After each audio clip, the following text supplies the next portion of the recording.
Hello and welcome to WION Live Broadcast from London. I'm Ollie Barrett, and in this bulletin we'll bring you the latest on stories developing around the world. First up, the headlines.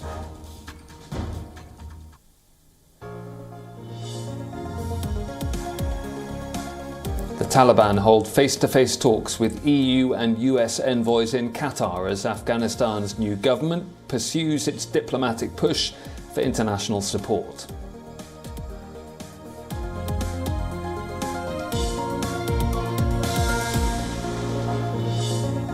A UK parliamentary report into Britain's handling of the COVID pandemic finds its initial response one of the worst public health failures in the UK's history and says the delay in implementing the first lockdown cost lives.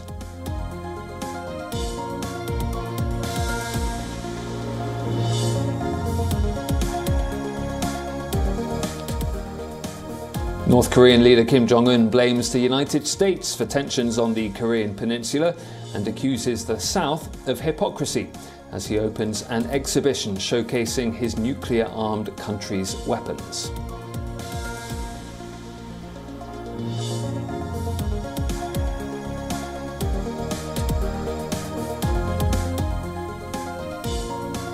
Iraqi intelligence officials capture one of ISIS group's top financial chiefs at an unnamed location.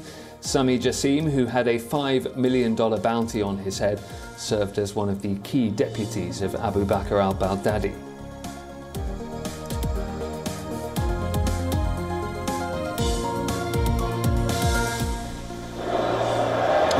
Four-time world champions Germany become the first team, apart from the hosts Qatar, to qualify for the 2022 FIFA World Cup. Timo Werner scores twice in a second-half blitz as North Macedonia are brushed aside 4-0. And coupled with a victory for Romania at home to Armenia. Germany.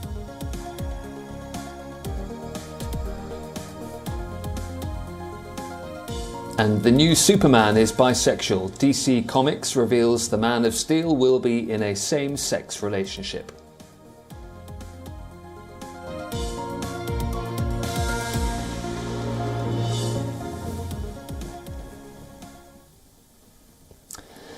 Well, as worries grow over a looming humanitarian crisis, a special summit of the group of 20 major economies is underway to discuss Afghanistan. The summit's being hosted by Italian Prime Minister Mario Draghi. It's focusing on aid needs, concerns over security, and ways of guaranteeing safe passage abroad for thousands of Western allied Afghans still in the country. United Nations Secretary-General Antonio Guterres has joined the summit, and US President Joe Biden and Indian Prime Minister Narendra Modi, along with Europe's G20 leaders, are taking part too. According to reports in the Chinese media, President Xi Jinping is not joining the G20 meeting. China has publicly demanded economic sanctions on Afghanistan to be lifted and billions of dollars in Afghan international assets be unfrozen and handed back to Kabul. Afghanistan's neighbours Pakistan and Iran were not invited. Qatar, which has played a crucial role as an interlocutor between the Taliban and the West, is taking part. It all comes days after senior US and Taliban officials met in Doha for their first in-person meeting since the US withdrawal.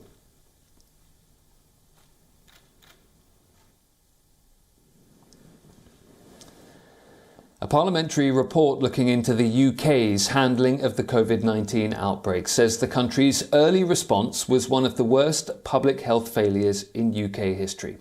Britain's been hit hard by the COVID crisis, with nearly 138,000 COVID deaths since March 2020, according to official data. The 151-page study has been published by two parliamentary watchdog committees after months of hearings. They say the UK government waited too long to lock down in early 2020 and point to what the report says was a policy approach of fatalism about the prospects for COVID in the community. The report says the UK's pandemic planning was too focused on flu and failed to learn lessons from the prior SARS, Ebola and MERS outbreaks. Though Britain was among the first countries in the world to develop a COVID test, its test and trace system was slow and chaotic in the beginning, according to the joint report. The study did, though, say the government was following scientific advice as the pandemic unfolded, and it points to some successes, including the country's vaccination programme. The government says it followed the science throughout, prioritised trying to avoid the loss of life, will learn lessons from mistakes, and the government's also pointing ahead to a public inquiry into COVID-19 due to start next year.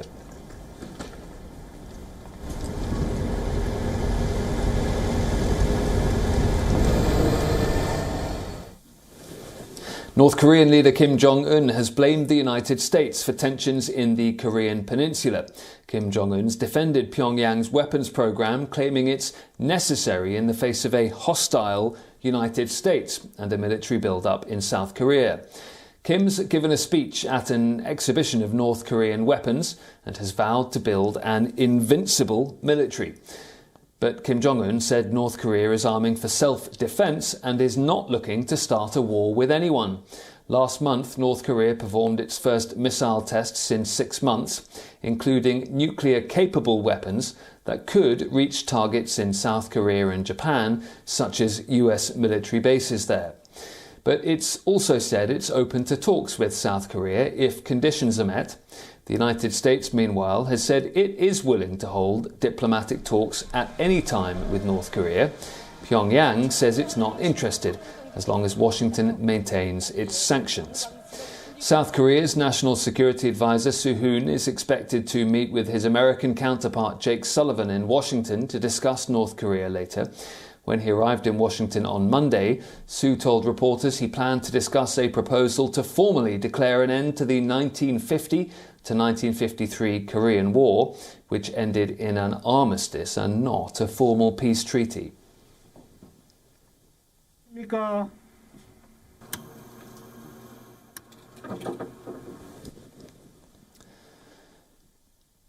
To Russia now, where pressure against Vladimir Putin's most prominent critic, Alexei Navalny, appears to be escalating. Navalny says a prison commission has designated him an extremist and a terrorist, but officially no longer regards him as an escape risk.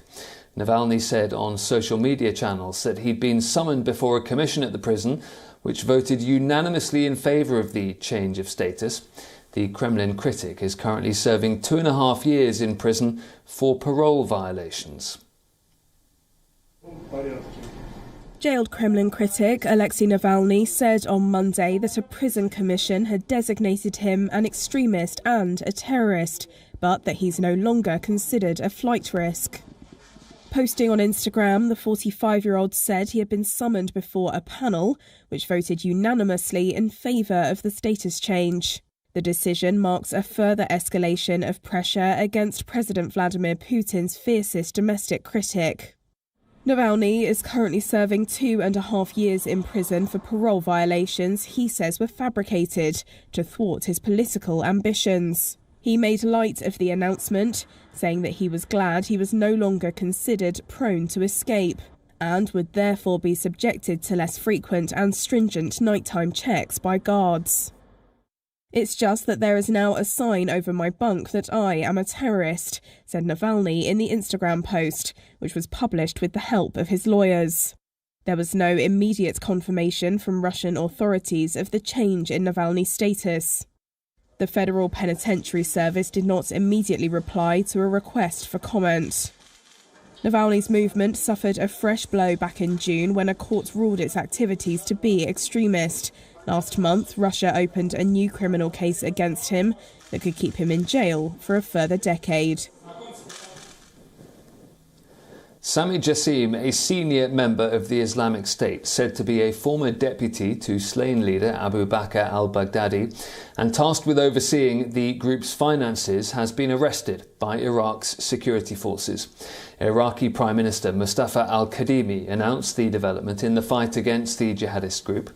Jassim, the financial chief of ISIS, was detained in what's described as a complex external operation by Iraqi intelligence services. No further details or a location for that capture have been set out. Lieutenant Colonel Joel Harper, spokesman for the US-led coalition to defeat ISIS, said, "While we are not commenting on any specific operation, We applaud our brave Iraqi partners as they regularly lead and conduct destructive blows to the remnants of IS. Jassim is a member of the Leadership Council, the Islamic State's top leadership council, the delegated committee. He's known to be one of the Islamic State's core leaders who may therefore be a source of valuable information on the group's operations.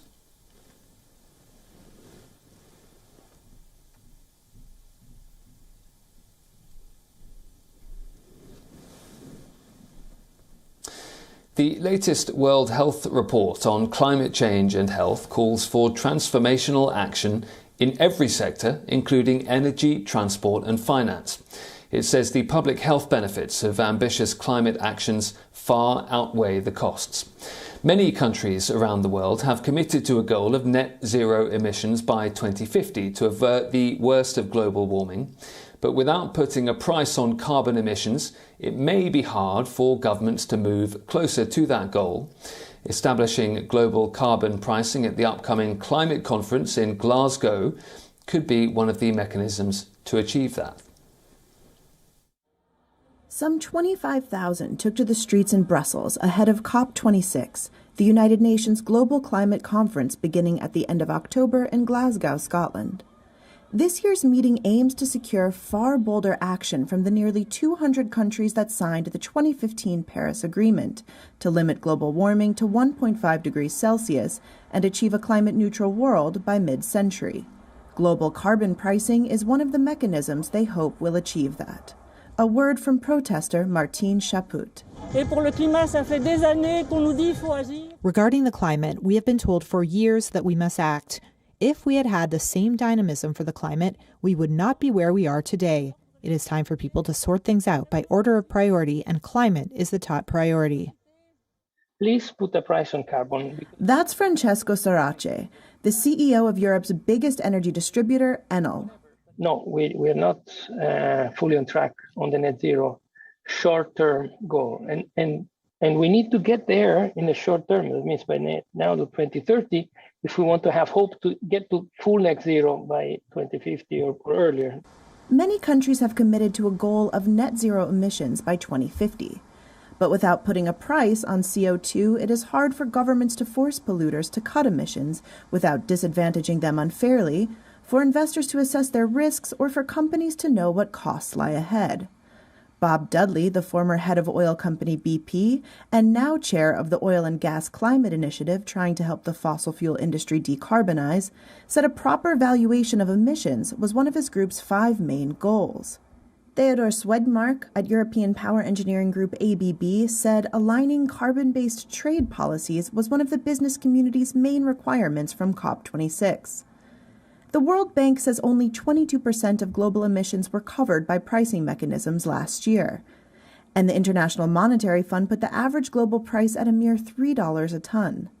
Yet, the OECD estimates that a price of $147 is needed before 2030 to create enough economic incentives for producers and users of fossil fuels to slash emissions by 2050. Another world is possible. We are unstoppable. The challenge of finding a standardized solution at COP26 for industrialized and developing economies alike will be huge. Tengku Muhammad Taufik, chief executive of Malaysian state energy firm Petronas, noted at the Reuters Impact Conference in October that carbon is priced at about $5 to $10 a ton in Southeast Asian economies, compared with over $130 in Sweden. Storace emphasizes that the important thing is to get started. No matter what is the mechanism, tax, an ETS system, a cap and trade, whatever, but put the price on carbon in your own territory, state, government, and then worry about how that carbon price relates to the other carbon prices, but price it. Because if you start with that, then this will finally adjust. For 4 years, drought has devastated homes and left children without food in southern Madagascar. Over 1 million people, or 2 out of 5 residents in the Grand Sud region, require emergency food aid. According to the UN Children's Fund, 500,000 children are thought to be acutely malnourished and 110,000 severely malnourished in the region. Madagascar is at peace, and conflict and political instability has not been the central cause of famine and hunger for the people there. The United Nations is calling the crisis a climate change famine. Some days, Tsimamarek Ali gets by on just sugary water. Amid what the United Nations is calling a climate change famine in southern Madagascar, he's grateful if he gets a handful of rice. But with 6 young children and a wife to support, he often goes without. In previous years there was rain, a lot of rain. I grew sweet potatoes and I had a lot of money from selling them. I even got married because I was rich. But this is Ali's 4th year of drought. Today, more than 1 million people need food aid in the Grand Sud region where he lives. That's 2 out of every 5 residents. And while food insecurity is not uncommon on the continent, in the likes of Ethiopia, South Sudan and Somalia, conflict is the central cause. Madagascar is at peace. Hunger is not being caused by bullets, but erratic rainfall, below average for the past 6 years according to researchers at the University of California in Santa Barbara. Temperatures in southern Africa are rising at double the global rate, the Intergovernmental Panel on Climate Change says. What's more, according to the World Carbon Project, Madagascar produces less than 0.01% of global carbon dioxide emissions. It was a point made by President Andry Rajoelina earlier this month. Cette partie de l'île du sud de Madagascar, ils sont victimes du changement climatique. This part of Madagascar is a victim of climate change. Et au changement climatique. Donc, except they haven't participated in it. C'est que les pays qui polluent le plus. And what we expect today from the superpowers is that the countries that pollute the most must help the countries that pollute less. À mon avis, pallier. So that we can, in my opinion, mitigate the impact of climate change and also help the population in this part of the country. Rajoelina, whose government is giving parcels of land to those fleeing the worst-hit areas, was visiting a new facility from French company Nutriset. It tackles malnutrition with products like Plumpy Nut and aims to produce 600 tons annually of emergency food for children. 500,000 children are expected to become acutely malnourished in southern Madagascar, the UN's Children's Fund says. Over 100,000 severely so. And that, UNICEF says, will cause developmental delays, disease and death. 34 years after the assassination of Burkina Faso's former president Thomas Sankara, the trial of 14 people accused of plotting the killing has started. Sankara, a Marxist revolutionary who was widely known as Africa's Che Guevara, was killed in 1987 during a coup. The military tribunal opened proceedings but then adjourned the hearing until October the 25th, after defence lawyers sought more time to prepare the case. In modern African history, the gunning down of Burkina Faso's charismatic president Thomas Sankara in 1987. And on Monday, the trial of 14 people accused of plotting that assassination got underway in the capital Ouagadougou. Among those in attendance, Sankara's widow Mariam. Like everyone else in Burkina Faso, we are waiting for the truth to come out. So today is the day that begins, and we hope and wish that the truth will come out. Sankara was a Marxist revolutionary widely known as Africa's Che Guevara. Aged 33, he seized power in a 1983 coup, with promises to tackle corruption and the dominance of former colonial powers. But in 1987, he was killed. That was during a coup led by his one-time ally Blaise Compaoré, who was the main defendant in the trial.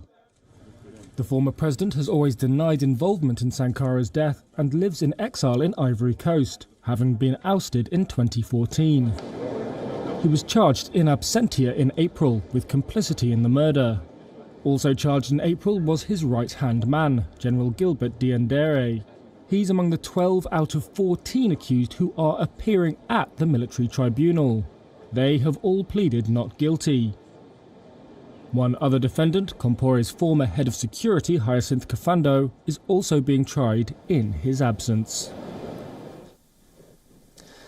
To coincide with National Coming Out Day in the United States, Superman has come out as bisexual in DC Comics' latest iteration of the superhero's adventures. The young man kisses reporter Jay Nakamura in issue 5 of the comic book Superman, Son of Kal-El. It'll be released on November the 9th, and we will leave you with that report. Do stay tuned to WION World is One.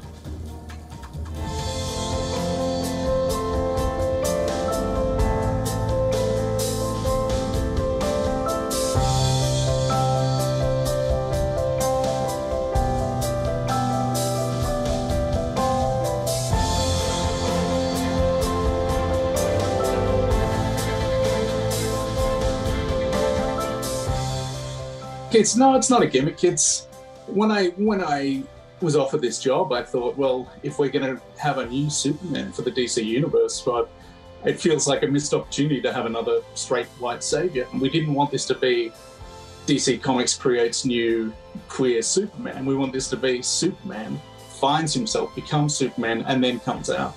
And I think there's a really important distinction there.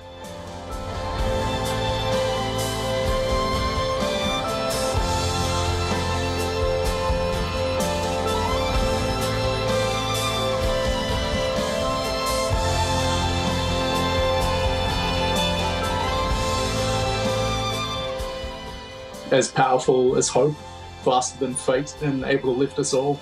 And he's a very new hero finding his way, fighting things that his father didn't fight as much. He's fighting the climate crisis.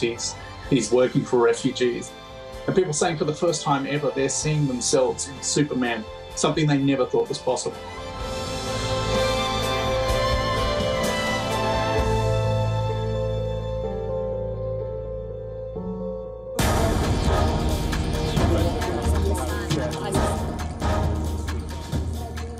Many other